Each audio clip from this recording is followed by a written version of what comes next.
to be dodging every question in the eyes of people who are tweeting in. Rick Santorum above the line on the economy, the same with Rick Perry. Ron Paul way above the line. Ron Paul always tends to do well in these Twitter surveys. They are not scientific. They are people voting for their favorite candidate sometimes, and other times they are a good measure of what's being said. Let's move it ahead now to foreign policy and take a look here. Newt Gingrich did very, very well on foreign policy. Mitt Romney, not as far below the line as he was in some of the other topics. Rick Santorum, Rick Perry, and Ron Paul also all did well on foreign policy. Now let's take it another look. Go ahead. John, can I stop you right there? Because I'm getting real-time feedback. Ron Paul didn't just do well, he did the best from that chart. No, I just want to be fair. I want to point it out because people are watching for it.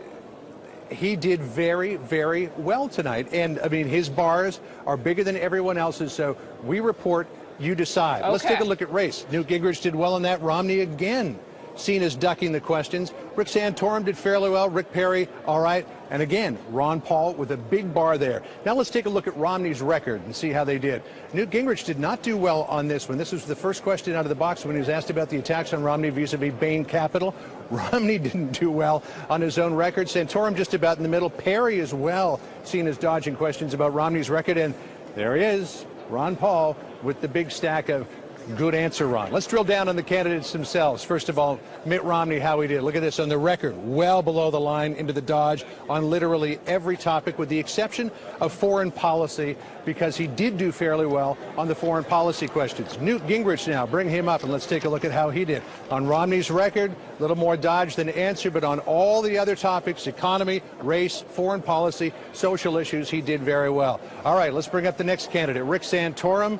Social issues was the only time that he seemed to bomb, as well as Romney's record. Everything else, he seemed to be more in the green than he was in the red, although a little middling performance here on race. Ron Paul, let's bring him up for that delineation. Romney's record, the economy, race, foreign policy, he slipped just a little bit here, as well as social issues, but still much more solidly in the answer category than he was in the dodge category. And take a look at this. It was a good night for Rick Perry. Most people thought that he did fairly well. Race, he was kind of middling on. Romney's record, he took a little bit of a dive bomb, but everything else, economy, foreign policy, and social issues, he did very well. And just for the Ron Paul fans at home, let's bring up the aggregate one more time. And there he is, Ron Paul. He's got the biggest stack of green of any of the candidates. You make up your mind about what happened. Those are the raw numbers.